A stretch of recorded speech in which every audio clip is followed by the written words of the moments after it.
Hey guys, I hope all is going well. Doberman Philosopher.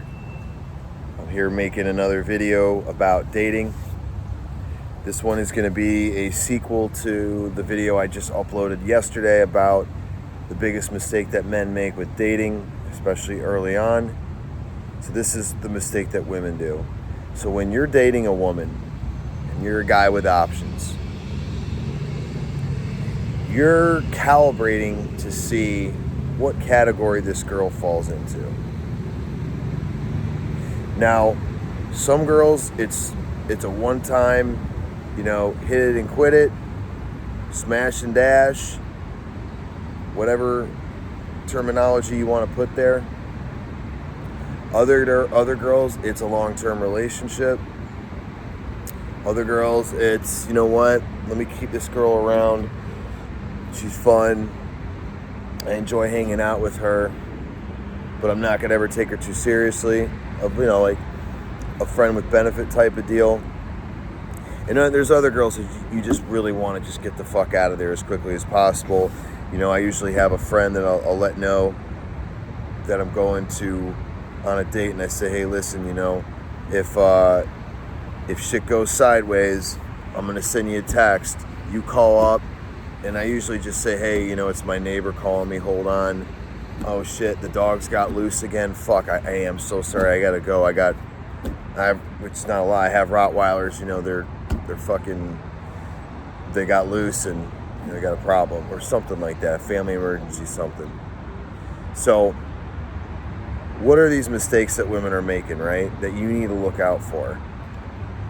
Because look, there's a lot of videos about red flags in women. So I'm not going to delve too much into what those are, or harp on all of them. But there are a few that I want to, besides the obvious ones, that I've seen, and maybe they're obvious but maybe not. But whatever, they're ones I think that are really important. So in particular, these aren't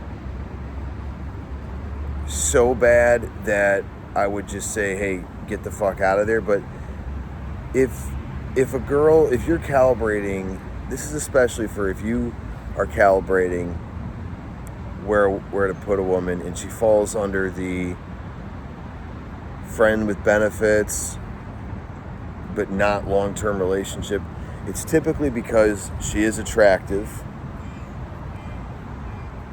You have a decent time with her, but there are things that are not quite right to where you would put her over into that long-term relationship. And that's basically what we're getting at in this video. We're talking about this type of situation, okay? And a lot of you guys that have been out there in the field, you know exactly what I'm talking about. This is the girl that is hot, is good in bed, is a good time, doesn't really cause you too many problems. Maybe you see her a few times a month, and you have a fun little time for a few months, and then but when she wants to really date for real, you don't want to go there. Well, why is that? So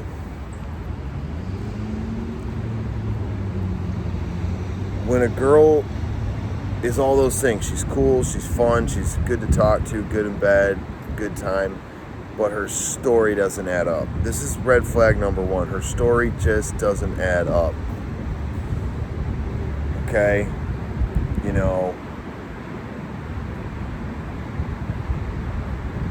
She's living in a really expensive place. She's driving a brand new BMW. But when she wants to go buy an e-cigarette and it's $60, her card's declined and you end up having to pay for it. And the reason is that because her ex-husband stole $700,000 from her and hacked her account. Yes, I've had this happen to me. So right then and there, that doesn't add up. Then how are you paying your $6,000 a month rent?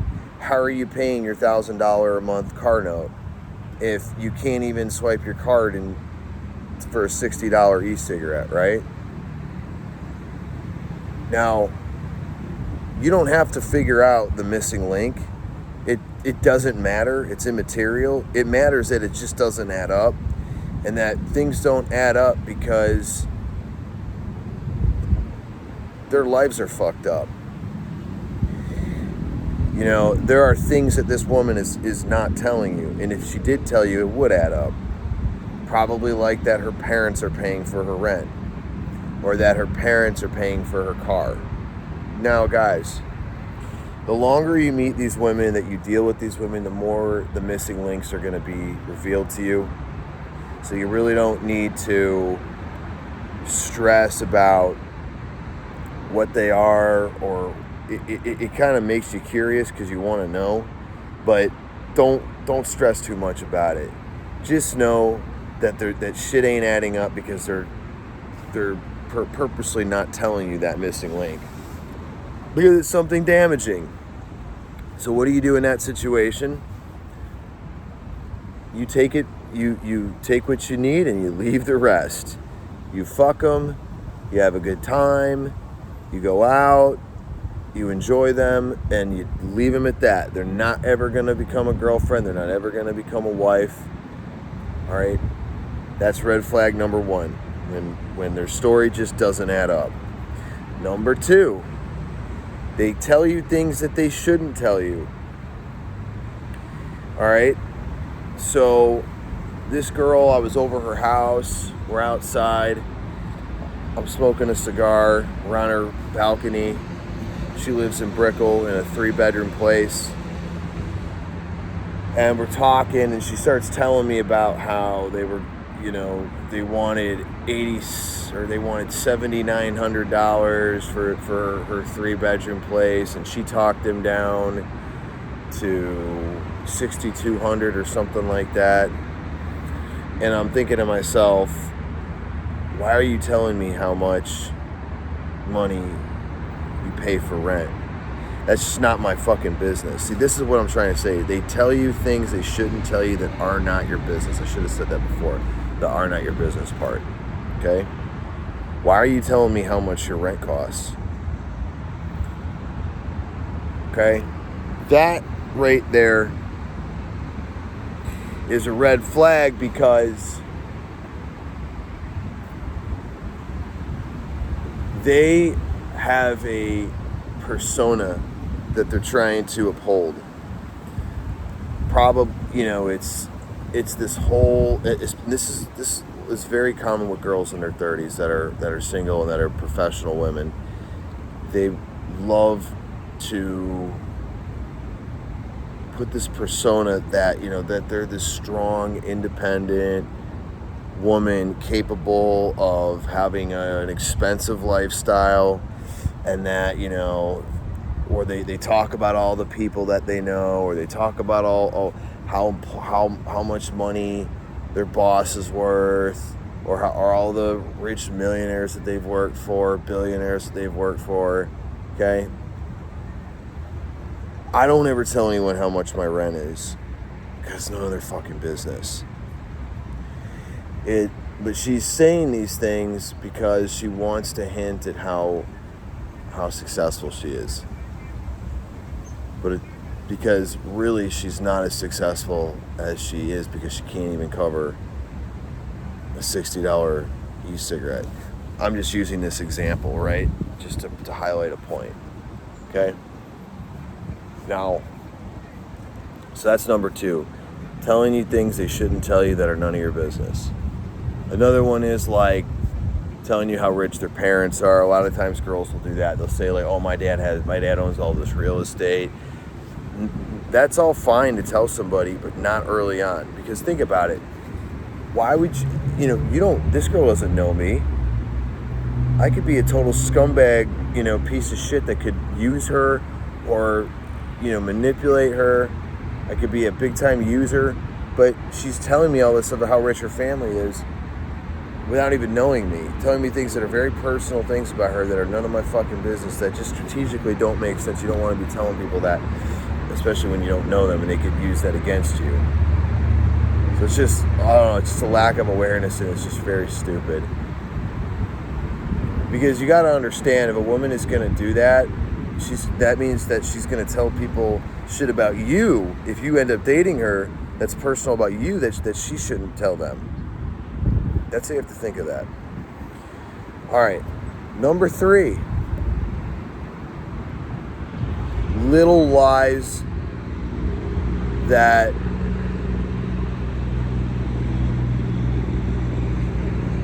poke holes in her whole image. That's just that women. See, women are always trying to present a certain image of themselves. Okay,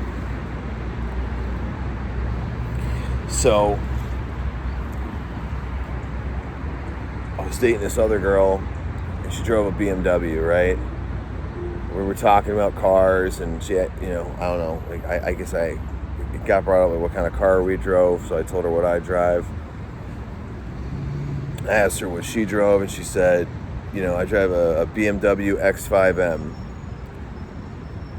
So I ended up going over to her place, and when I'm going through security, they gave me a guest pass, and she said, just park next to my car. I got an extra parking spot for guests. I've got the white BMW X5. So I parked my car. I happened to walk around the car, and there's no M emblem. So it's not a Mercedes X5M, it's just a regular X5.